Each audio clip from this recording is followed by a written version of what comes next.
안녕하십니까, 김성구입니다. 오늘은 죽음에 대한 강의 중 8번째 강의로서 에드가 케이시와 블록샘 테이프에 대해서 말씀드리기로 하겠습니다. 이 에드가 케이시와 블록샘 테이프를 제가 강의하는 이유는 이 사람들이 말하는 그 내용으로서 우리의 그 삶과 죽음에 대한 문제가 어떤 결정적인 증거를 제시한다는 뜻에서 그런 것이 아니고 우리 인간이 우리 마음을 어느 정도 알고 있는가를 한번 살펴보려는 취지에서 말씀드리는 겁니다. 그리고 우리의 능력이나 우리의 마음은 우리가 생각하는 것보다는 훨씬 깊고 크다는 것을 이 에드가 케이시를 통해서 한번 우리가 알 수 있다는 생각에서 말씀을 드리겠습니다. 이번 강의에서는 유명한 미국의 신비가 에드가 케이시의 라이프 리딩과 피지컬 리딩, 그 다음에 영국의 그 아날 블록샴이 남긴 블록샴 테이프에 대해서 살펴볼 것인데, 라이프 리딩은 뭐냐면은 그 에드가 케이시가 최면 속에서부터 어떤 사람의 전생을 읽은 것을 라이프 리딩이라고 그러고, 피지컬 리딩이라는 것은 최면 속에서 그 사람의 건강 상태를 읽고 치료하는 처방을 말하는 것이 바로 피지컬 리딩입니다. 제가 지금 강의를 하는 것은 임사체험과 윤회라는 어떤 신비 현상을 얘기하면서 20세기 최고의 신비가라고 할 수 있는 에드가 케이시 얘기를 뺄 수는 없습니다. 그리고 브라이드 머피를 얘기하면서 400명의 전생 체험에 대한 진술을 녹음해둔 블록샘 테이프 얘기를 뺄 수도 없습니다. 그래서 이 두 사람이 남긴 자료가 우리가 인간의 마음에 대해서 우리가 어떤 판단을 할 수 있는지 아마 좋은 어떤 실마리를 제공할 수 있을 거라는 생각에서 이 두 사람의 얘기를 살펴보려고 하는 것입니다. 임사체험과 최면퇴행은 거기에 실제성이 없다고 하더라도 적어도 우리 마음이 작용할 수 있는 범위가 우리가 생각하는 것보다 훨씬 넓다는 것을 말해주는 것입니다.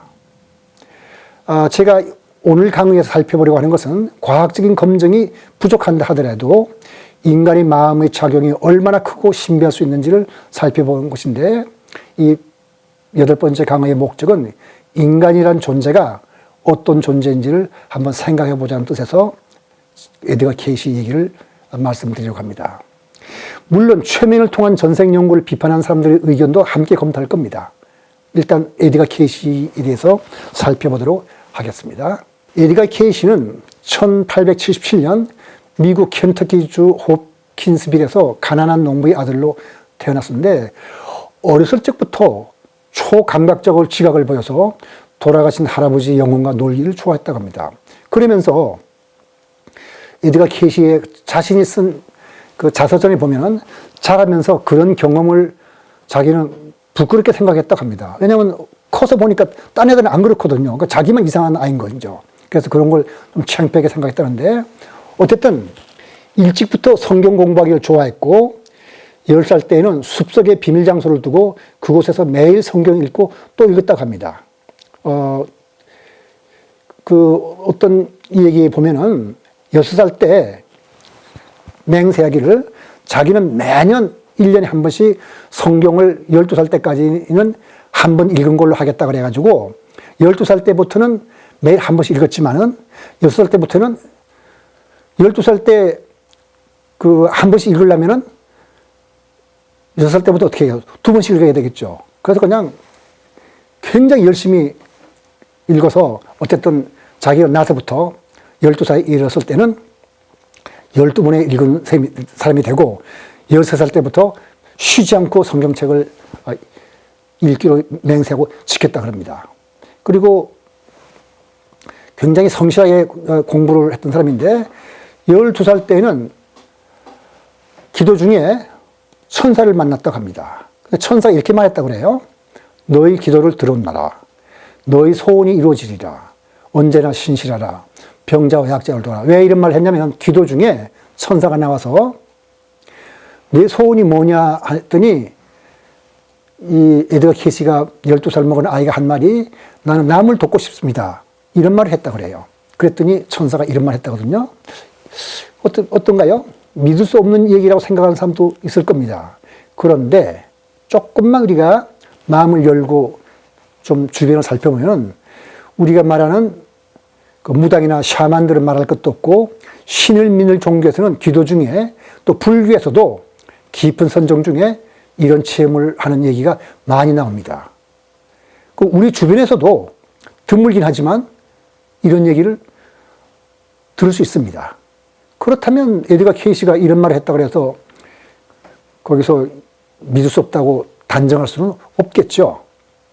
그러니까 이것이 있을 수 없다는 이 얘기처럼 들린다면 적어도 우리가 우리 마음을 닫고 있다는 것을 전 뜻한다고 봅니다. 에드가 케이시는 그러니까 열심히 성경을 읽은 사람이니까 목사가 되고 싶었는데 가난해서 학교를 9학년까지밖에 못 다니고 거리로 나가서 처음에는 책방 점원, 후에는 보험사 그 세일즈맨이 됐습니다. 그렇지만은 굉장한 독실한 기독교인이었기 때문에 매주 유래에 나가서 그 성경을 어린아이들한테 가르치면서 살았다고 그래요. 그리고 평생 천사가 말한 대로 살았습니다. 돈벌이를 목적으로 속임수를 쓴 영매들과는 차원이 다른 사람이었습니다.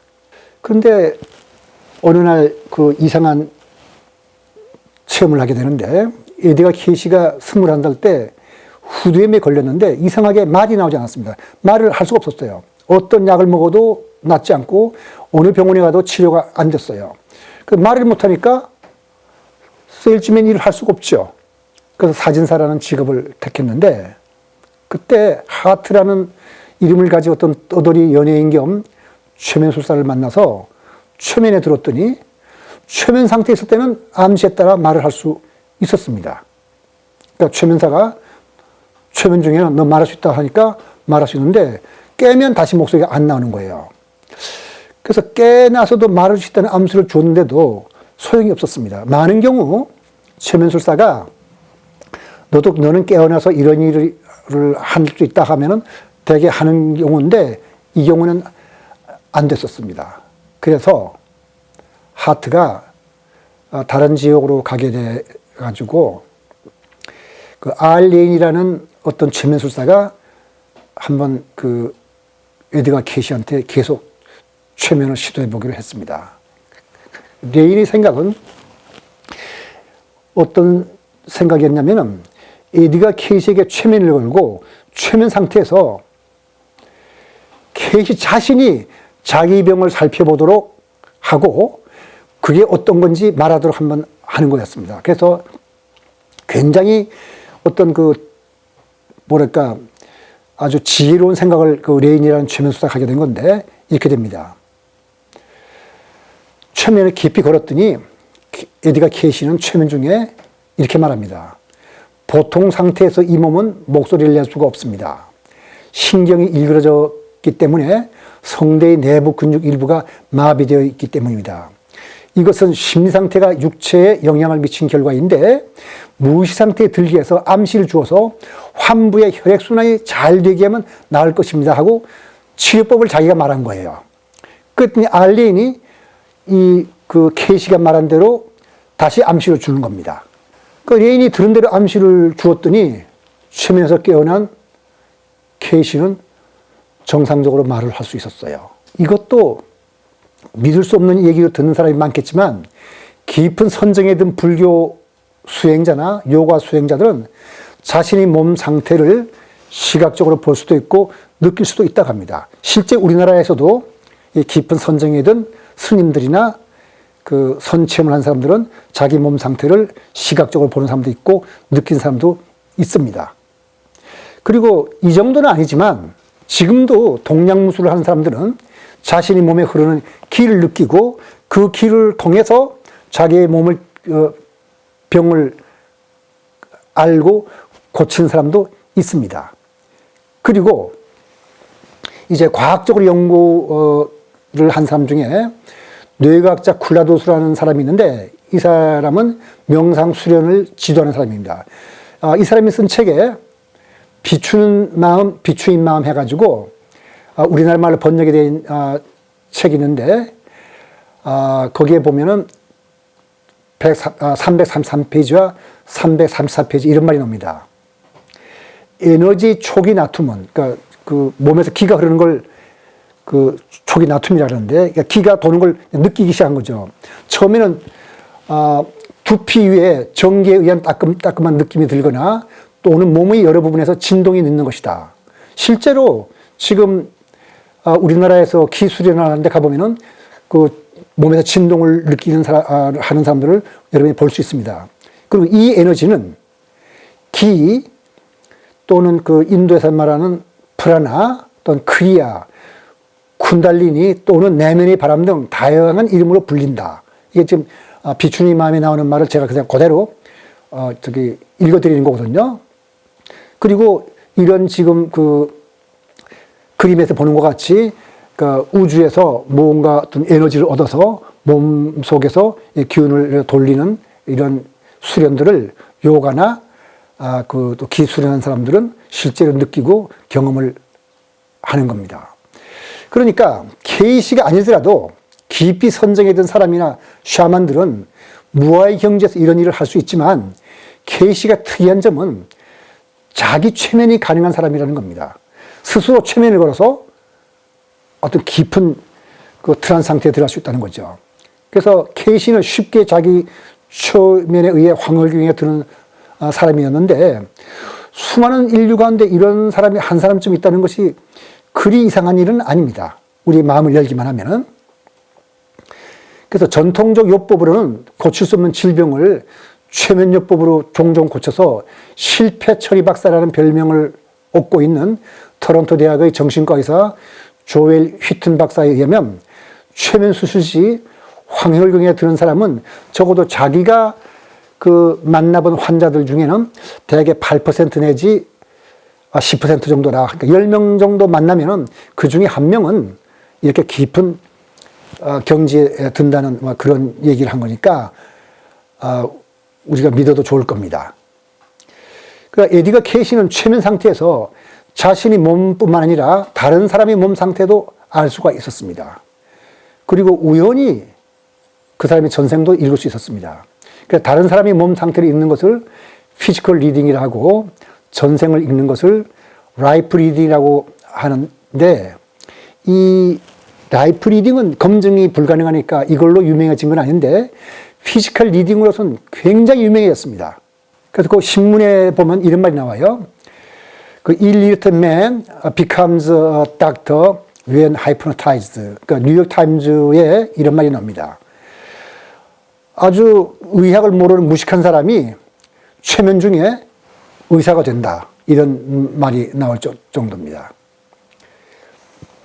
그래서 주위 사람들의 간곡한 요청과 또 남을 돕는다는 생각에 케이시는 리딩을 하긴 했지만은 자신은 그것을 그렇게 떳떳하게 생각지 않았다고 그래요. 그래서 처음에는 돈을 받지 않고 리딩을 했지만 또 원하는 사람들이 너무 많아지자, 왜냐면 병이 나으니까요. 그래서 직업인 의사진사 일을 할 수가 없어서 생활비 정도의 보수를 받았다고 합니다. 그러니까 돈 벌기 위해서 리딩을 한 거는 아니라는 걸 뜻하는 겁니다. 그럼 주변 사람이 최면 상태에서 케이시가 하는 말을 일일이 기록했는데, 그 비서가 있었는데 기록했는데 모두 14,306명의 리딩이 버지니아 비치에 있는 영국 경영협회에 보관되어 있어서 지금도 누구나 가면은 이용할 수 있다고 합니다. 제가 지난번 강의에서 말씀드린 그 머리의 번슈타인도 여기에 찾아가서 이 리딩을 읽어보고 그랬다는 겁니다.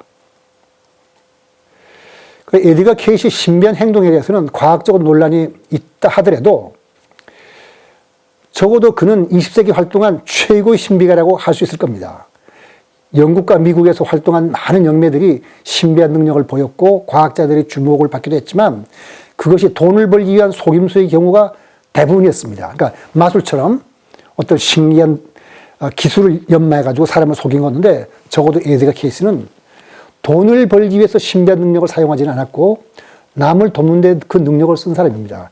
그렇고 그는 매일 매주 일요일 날 교회에 나가서 학생들을 가르칠 정도로 신실한 사람이고, 적어도 그 종교적으로 굉장히 경건한 사람이고 정직한 사람이었으면 분명합니다.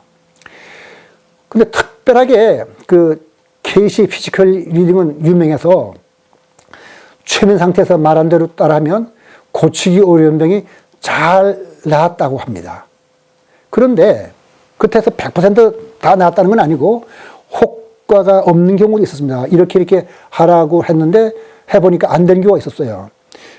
그건 왜 그러냐면은 그 리딩이 사실은 그 케이시의 어떤 그 정신 상태와 건강 상태와 그 연결이 될 수 있어가지고 마음속에 어떤 불안한 마음이 있다든지 이럴 때는 잘 안 됐던 모양인데, 그럴 때는 케이시가 꼭 사과를 하면서 받은 돈을 돌려줬다고 합니다. 그 다음에 그 투시력도 있어서 최면 중에서는 뭐 그 먼데 있는 것도 보기도 한다는 그 능력을 듣고서 그 돈 벌고 싶은 사람들이 석유 탐사를 하라는 권유를 받아서 그걸 몇 번 시도를 했다고 합니다. 근데 결과는 실패했습니다. 그러니까 케이시는 그때 뭘 깨달았냐면 자신의 능력이 남을 도울 때만 믿을 수 있다는 것을 깨닫고서 그때부터 남을 돕는 일 아니면 그 최면에 들지 않았다고 합니다. 그래서 그 후로는 일확천금을 꿈꾸는 사람들이 그의 능력을 이용해서 돈을 벌자는 제안을 한 적이 많았지만, 적어도 그 케이시는 가난했지만은 그런 제안을 다 거절했다고 해요. 근데 참고로 말씀드린다면은 이 에드가 케이시는 예언을 많이 했거든요. 누가 물어보면 왜 최면에 걸려놓고 앞으로 무슨 일이 날까, 투시술을 해보니까 뭐 맞기로 해서 예언을 했는데 의외로 틀린 것이 많았어요. 그러니까 이것은 나중에 에드가 케이시를 비판하는 사람들에게 좋은 비판 자료가 되죠. 그래서 에드가 케이시가 한 예언 중에서 적중한 것과 틀린 예언을 한번 살펴볼 텐데, 주식시장이 붕괴한다고 예언했는데 실제로 1929년 세계 대공황이 왔습니다. 그 다음에 1935년에 재앙적 사건들이 일어날 것을 경고했는데 그로부터 4년 뒤에 2차 대전이 일어났고, 근데 이런 것들은 사실은 애매하게 말했는데 나중에 사람들이 이렇게 이제 해석을 이렇게 한 거예요. 그 다음에 진단 도구로 혈액을 사용할 수 있을까라고 말했는데, 지금 뭐 혈액으로서 건강진단 도구를 사용하니까 이것도 맞다 할 수 있을 거고요. 그 다음에 페르시아만과 다른 해협에서 전쟁이 일어날 것이라고 했는데, 이것도 에드가 케이시의 예언을 지지하는 사람들은 1991년 걸프전과 2003년 이라크 전쟁을 에드가 케이시의 예언이 적중한 것이라고 말합니다. 그 다음에 인간 기원에 대한 중요한 것이 발견될 것이라고 애매하게 말했는데, 가만 생각해 보면은 인간 게놈 프로젝트에서 게놈을 읽은 것도 그런 거 아니겠냐. 이런 것들은 이제 에드가 케이시의 예언을 정당화시키는 사람들이 이렇게 해석을 한 거죠. 근데 틀린 것도 굉장히 많습니다. 우선 1933년은 좋은 해가 될 것이었는데, 사실 1933년은 히틀러가 독일의 총리가 임명되고 미국에서는 1929년부터 대공황이 본격적으로 시작됐습니다. 그 다음에 또 한 마리 이상한 말 중에 하나가 아틀란티스가 다시 솟아오를 걸 했는데 올라오지 않았거든요. 그 다음에 1960년대에 캘리포니아에 큰 지진이 일어나서 캘리포니아가 침몰할 거라고 했는데 그것도 틀리죠. 근데 사실 1960년에 칠레 발디비아에서 인류 역사상 가장 큰 지진이 일어난 건 사실입니다. 근데 어쨌든 칠레는 캘리포니아는 아니니까 이것도 틀린 예언이라고 우리가 말할 수 있겠습니다. 그 다음에 중국이 새로운 기독교 성지가 된다고 했거든요. 근데 실제로는 문화대혁명이 일어났는데도 불구하고 그는 1968년까지 중국의 종교가 완전히 기독교로 개종되면서 새로운 기독교 성지가 된다고 예언했는데, 이건 우리가 아다시피 말이 안 되는 얘기죠. 그 다음에 20세기 안에 일본 열도가 대지진으로 침몰할 것이라 했는데, 물론 일본에 큰 지진이 일어나서 1995년에는 고베 대지진이 일어났고 2011년에 도호쿠 대지진이 일어나긴 했지만은 일본 열도가 침몰한 건 아닙니다. 그러니까 이런 말도 해요. 그 에드가 케이시가. 그러니까 에드가 케이시가 세상에 전해지는 것처럼 그 신비롭고 완벽하기만 한 건 아닙니다. 그래서 에드가 케이시를 사람들이 보통 잠자는 예언자라고 부르는데 저는 그 말에는 동의할 수 없습니다. 왜냐하면 그 틀린 예언이 더 많았으니까요. 그리고 많은 사람들이 케이시의 심령 능력이 피지컬 리딩을 포함해서 날조된 것이거나 존재하지 않았다고 보는데 왜 그러냐면은 그것들은 모두 신문기사에서 전한 것이며 과학적인 검증을 거치지 않았기 때문에 라는 것인데 그것은 제가 동의할 수 없습니다. 그냥 아무 효과도 없는데 신문에서 그렇게 그냥 대서특필해 가면서 사람들이 구름처럼 몰려와서 피지컬 리딩을 받을 수는 없겠죠. 그러니까 뭔가 있었던 건 사실이에요. 그리고 이 피지컬 리딩조차도 비난하는 사람들은 에드가 케이시가 세운 연구개몽협회가 사이비 과학을 장려한다고 비난하거든요. 지금도 있습니다. 연구개몽협회는. 여기서 더 이상 에드가 케이시 신통력에 대해서 말하는 것은 과학적인 근거를 대기 전에는 큰 의미가 없을 겁니다. 그러나 한 가지 많은 사람들이 에드가 케이시에게서 리딩을 받기 위해서 찾아왔다는 사실은 분명하다고 말할 수 있습니다. 그러니까 에드가 케이시 초능력을 통해서 질문과 고민을 해결하러 온 고객들은 굉장히 다양한데 에드가 케이시를 찾아온 고객들 중에서 우리가 유명한 사람들을 좀 꼽아볼 수 있는데 우선 그 토마스 에디슨의 라이벌이자 교류 발전기로 유명한 니콜라 테슬라를 꼽을 수 있습니다. 니콜라 테슬라도 에드가 케이시를 찾아와서 여러 가지 리딩을 받은 사람이고 그 다음에 미국의 전 대통령, 1차 대통령 우드로 윌슨도 에드가 케이시를 찾아왔어요. 그 다음에 발명가 토마스 에디슨도 찾아왔고 그 다음에 미국 역사상 최고의 송라이터 중 한 명으로 꼽히는 작곡가 어빙 볼린도 리딩을 받았고 또 가장 미국적인 작곡가로 평을 받는 그 조지 거슈인 등 유명한 인물도 있었는데 군인, 음악가, 일반인들도 굉장히 많아서 8,000명 이상이 찾아와서 피지컬 리딩을 받았다고 합니다. 이러면 이게 과연 그 허무맹랑한 얘기를 신문이 전했다고는 할 수 없겠죠. 그러니까 뭔가 우리 보통 사람들이 생각하기에 참 신통하다고 생각하는 뭔가를 피지컬 리딩에서부터 이 사람들이 받은 것을 우리가 인정해야 될 겁니다.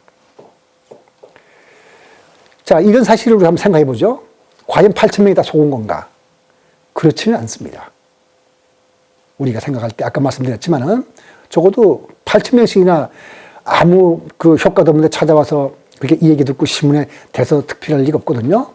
그러니까 그 다음에 케이시는 라이프 리딩도 많이 했습니다.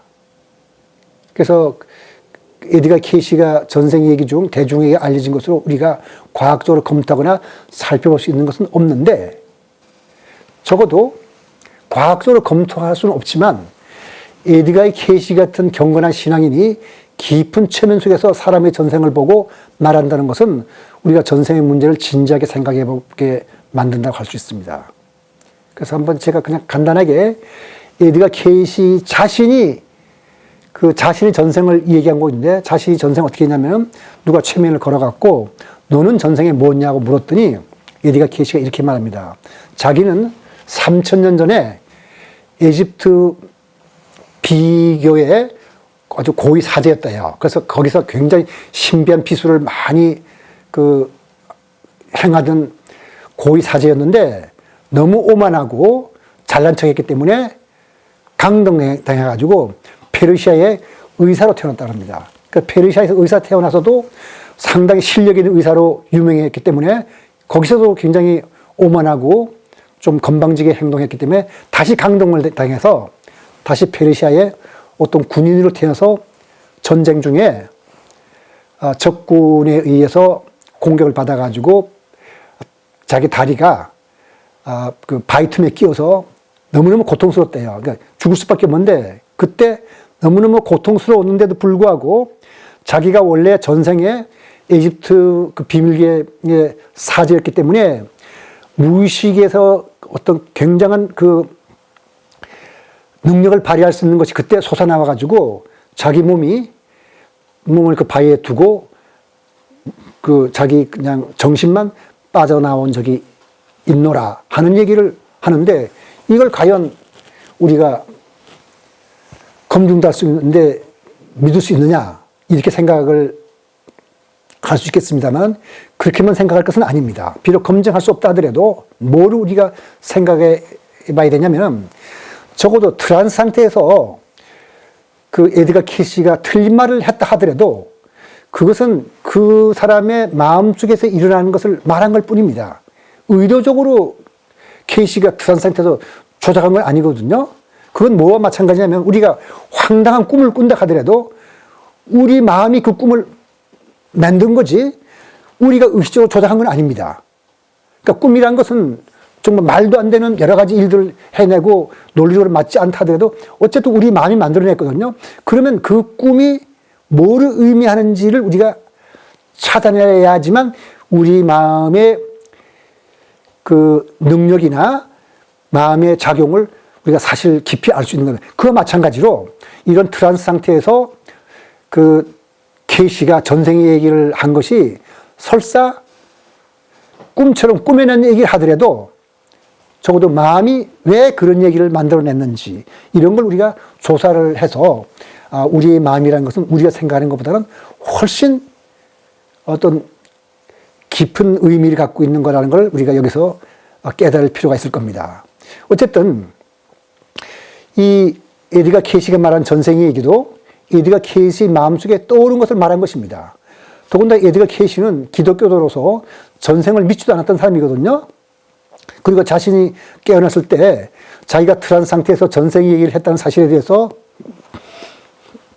기독교도로서 뭔가 잘못을 범한 것이 아닌가 하고 괴로워했다고 할 정도로 그 의식적으로는 꾸며내지 않은 것이 분명한 사람인데 왜 트란스 상태에서는 그런 얘기를 하는지 이건 우리가 인간의 마음을 탐구한다는 측면에서 우리가 밝혀야 될 그런 일이라고 생각합니다.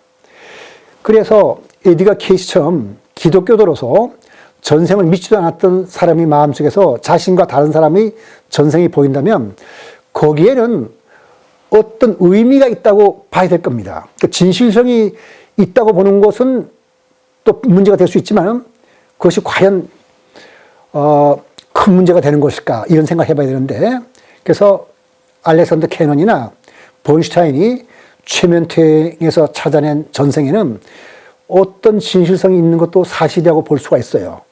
뭐냐면 제가 그때 말씀드린 대로 번슈타인이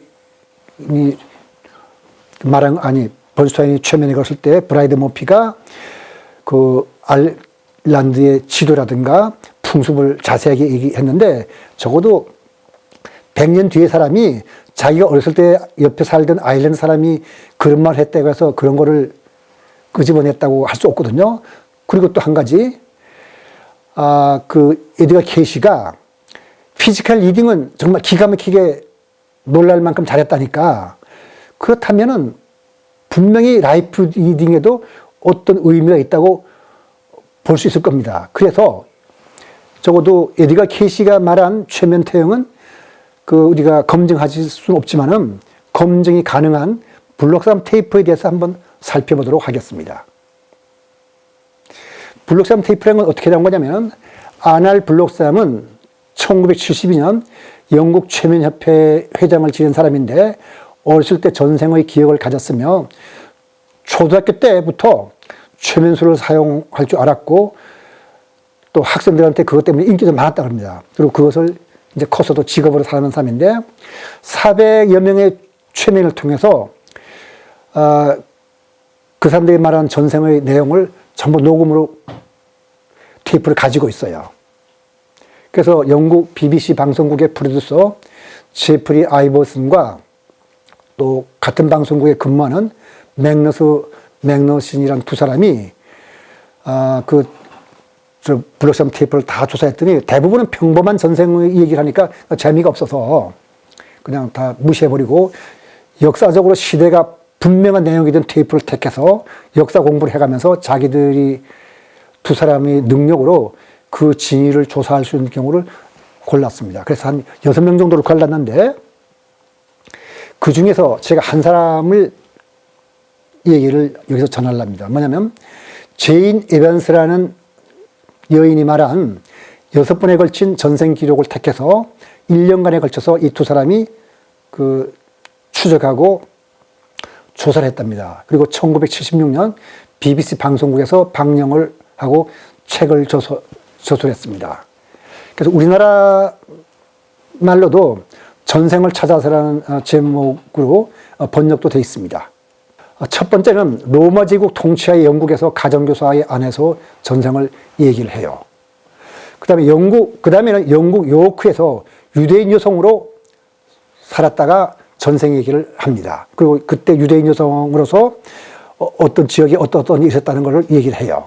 그 다음에 불란서 사람으로 태어나가지고 그 불란서의 아주 그 대부호 짜크 퀘르의 하녀로서 전생 얘기를 해가지고 짜크 퀘르는 굉장히 유명한 사람이기 때문에 이 아이버슨이라든가 이 사람이 조사할 수 있었어요. 그래서 그네 하녀로서 그 짜크 퀘르가 어떤 일을 했다는 것을 얘기를 했습니다. 이건 역사적으로 조사할 수 있던 거거든요. 그 다음에 스페인 캐더린 공주 시대의 한여로서 전생 얘기를 해가지고 그 당시 역사 얘기를 하는 거군요.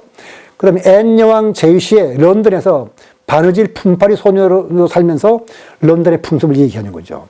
그 다음에 미국 메릴랜드주 수녀로서 또 전생을 살다가 이제 지금은 그 현생에는 다시 영국에서 1939년 제인 에반스로 태어났다는 얘기를 하는 겁니다. 이것을 이제 그 BBC 방송국 기자들이 1년간 한번 찾아본 거죠.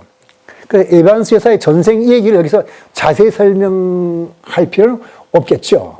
그래서 에반스 여사의 전생을 인정하는 BBC 방송국의 두 기자가 하는 말과 그것을 달리 해석하는 사람들의 말을 비교하고 검토하는 것이 의미 있는 일일 겁니다. 그래서 그 얘기를 하죠.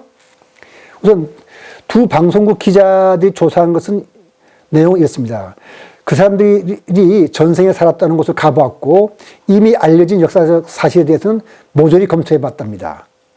그래서 사학자와 고고학자와 기록 보관인 및 심리학자를 찾아가서 얘기를 해봤는데 아이버슨은 이렇게 말합니다. 테이프에서 근거해서 역사적 사실 조사를 끝내고 보니 이상스럽게도 에반스 여사가 한 말들이 다 사실에 들어맞는 것 같았다. 우리는 미스터리를 푼 것이 아니라 증명한 것이다. 이렇게 말을 합니다. 에반스 여사가 말한 것을 자기들이 다 조사해 봤더니 맞더라. 이거는요. 근데 이 사람들의 조사와 주장에 대해서 비판자들은 어떤 견해를 가지는지 한번 살펴보죠. 1976년 BBC에서 방영할 때 이 방영한 것은 왜 방영했냐면 이미 에반스 여사가 말하는 것은 다 진실이라는 보고를 두 기자가 방송국에 이제 보고를 하니까 BBC 방송국에서 검토해보고 이제 방영을 한 거죠. 그때 에반스 여사는 TV 앞에서 다시 최면에 들어서 전생 얘기를 또 했어요. 그러니까 이거 사람들이 보는 앞에서 공개를 한 거거든요. 근데 처음에 그 전생 얘기를 기억한 지 5년이 지났는데도 불구하고 예전에 기억한 두 번의 복잡한 전생을 되풀이해서 말을 하는 거죠. 그러니까 지원했는데도 똑같이 지원했다는 얘기가 되겠네요. 지원했다면. 근데 우리가 사실 똑같은 거짓말 두 번씩 하기는 좀 어려울 겁니다. 근데 어쨌든 이 장면을 본 비평가들은 이걸 연기처럼 보지는 않았다고 그럽니다. 실제 상황처럼 보였다는 면에서 여기서 에반스 여사가 거짓말로 지원하지 않았다는 면에서는 비판자들도 동의를 해요. 단지 비평가들은 여기에 대해서 이렇게 비평을 합니다. 비평가들 중에서 중심물이 그 멜빈 해리스라는 사람인데 거기에 보면은 그 멜빈 해리스가 여기에 책을 써내요. Investigating the Unexplained. 뭐냐면은 자기가 다 조사를 해봤더니 에반스가 말하는 전생의 인물에 대응하는 이 얘기의 소설이 역사책이나 소설에 있더란 얘기예요. 그래서 자기가 보기에는 에반스 여사가 에반스가 말하는 그런 대응하는, 이 얘기에 대응하는 소설의 역사를 읽고서 그거를 기억으로 남아있다가 최면석에서 그걸 종합해서 꾸며낸 얘기다. 이렇게 말하는 거죠. 그러니까 뭐라고 말하냐면 브라이드 머피가 아일랜드 사람들이 사는 동네에서 들었던 얘기를 가지고 종합해서 꾸며냈던 얘기나 마찬가지예요. 그러니까 지금까지 최면을 퇴행을 통해서 살펴본 전생의 얘기는 그럴듯하게 들리는 것도 있지만 비판자들이 피체험자가 한 말은 잠재의 기억일 것이라고 주장할 만큼 최면 퇴행에는 의심받을 만한 요소가 있는 것도 사실이거든요. 근데 최면 퇴행에서 의심할 만한 것으로는 크게 두 가지를 들 수가 있습니다. 하나는 최면의 경우에는 최면을 시술한 사람이 어떤 암시를 줘서 그 암시를 통해서 그런 말을 했을 가능성이 있다는 것이 하나가 되겠고, 또 하나는 한국인의 경우에는 그 전생이 주로 동양인인 경우가 많아요. 그다음에 서구인의 경우에는 그 전생이 대체로 서구인이고 사구 세계의 얘기도 대개 자신의 종교에 갈려 있습니다. 그러니까 최면 퇴행을 통해서 이 얘기해 보면은 그 기독교인이 그 전생 얘기할 때는 가톨릭 얘기는 하지 않아요. 그 성모 마리아를 보는 적은 없어요. 근데 가톨릭 교도가 최면 퇴행을 해보면은 성모 마리아 얘기를 많이 합니다. 그리고 불교인, 힌두교인, 가톨릭 교도, 기독교인이 말하는 4, 5세기는 그 사람들이 종교에서 듣고 본 것과 비슷하게 얘기하니까 이것은 전생 퇴행을 통해 드러난 기억이 실제 전생의 기억이 아니라 암시나 자신의 단편적 지식을 짜맞춘 것이 가능성이 크다고 의심할 만한 충분한 이해가 된다고 볼 수 있습니다. 그 다음에 또 다른 하나는 피체험자가 최면 상태에서 보고 떠올리는 내용이 마치 꿈처럼 그 사람의 무의식이 꾸며낸 얘기가 아닌가 하고 의심하게 되는 경우가 있어요. 왜 그러냐면 한 가지 예를 들자면 에드가 케이시 예를 들 수 있는데, 에드가 케이시는 분명히 정직하고 바르게 살려고 노력한 사람이지만은 최면 중에 틀린 예언을 많이 했거든요. 그러니까 에드가 케이시가 의도적으로 거짓말을 하지는 않았지만은 최면 가운데서 본 미래가 실제로 전개되는 것과 다른 이상 과거라고 해서 실제 상황을 말했다고 믿어야 할 이유는 없습니다. 그러니까 과거, 미래는 사실 대칭이니까 그렇게 대칭이라고 본다면 미래를 틀리게 말한 사람은 과거도 충분히 틀리게 말할 수 있다고 우리가 의심할 수 있거든요. 따라서 전생이나 4, 5세계와 같은 것을 주장하려면 의심을 받을 만한 요소가 전혀 없도록 해야 과학계에서 그것을 정설을 받아들일 겁니다. 그게 바로 과학이거든요. 분명히 최면 퇴행을 보면은 전생이 정말 있을 것 같다는 어떤 요소가 있는 건 분명하지만은 이렇게 의심받을 만한 요소가 있다는 것은 과학은 받아들일 수가 없습니다. 이게 과학자의 태도거든요. 그래서 전생 체험에 대해 비판적인 사람들은 여러 가지 이유를 말하지만은 가장 그럴듯한 것은 잠재 기억입니다. 그러나 브라이드 머피나 에반스의 경우에도 결국 그것이 잠재 기억이라는 것이거든요. 그런데 에드가 케이시 경우에도 많은 비판자들이 있지만은 대표적인 것이 역시 일종의 잠재 기억입니다. 그래서 이런 어떤 그 신통력이라든가 과학적으로 확인되지 않은 것을 진실이라고 말하는 것에 대해서 이 사이비 과학을 타파하겠다고 해서 스kép틱이라는 잡지를 발간한 이 마이클 서머가 천국의 발명이라는 책을 쓰면서 거기에서 에드가 케이시 얘기를 합니다. 어떻게 말하냐면 에드가 케이시가 많은 독서를 했고 읽은 책 내용을 종합해서 여러 가지 얘기를 꾸며낸 것이라고 합니다. 근데 우리가 비평가들에 대해서 두 가지 물음을 가질 수 있는데, 과연 자기가 읽은 책을 통해서 10,000개나 넘는 이 얘기를 체계적으로 꾸며낼 수가 있을까? 비록 그것이 틀린 것이 있다 하더라도 앞뒤가 맞게 어떤 일관성 있게 이 얘기를 꾸며낼 수가 있을까? 그리고 에드가 케이시가 예언은 틀리게 했다 하더라도 아주 사람들이 적중했다고 믿는 피지컬 리딩은 어떻게 꾸며낼 수가 있을까? 그런 거 생각해 봐야죠. 그리고 에드가 케이시 고객 중에는 사회 전명인사들이 많습니다. 그 사람들은 과연 바보였을까? 이런 우리가 의문을 가질 필요가 있겠죠. 그 다음에 에반스 여사는 자기가 전생에서 본 장소를 가본 적도 없고 그러한 장소에 관한 역사책도 읽은 적이 없다고 합니다. 그 제프리 아이버리스 조사한 바에 의하면 그녀는 고등학교 때 라틴어나 불어를 상급반까지 공부하지도 않았다고 합니다. 그런데 멜빈 해리스가 그걸 꾸며낸 얘기라고 하니까 그것은 좀 어려운 얘기죠. 사람이 소설의 역사책을 읽고 그 시대의 풍습이나 생활상을 자세히 묘사하는 것이 과연 가능할까? 더군다나 두 번째 최면 들었을 때는 첫 번째 그 블록섬 테이프에 나온 것 말고 5년 뒤에 BBC 방송국에서 최면을 들었을 때 똑같은 말을 하는데 그런 것이 과연 꾸며낸 얘기일까? 이런 생각을 했거든요.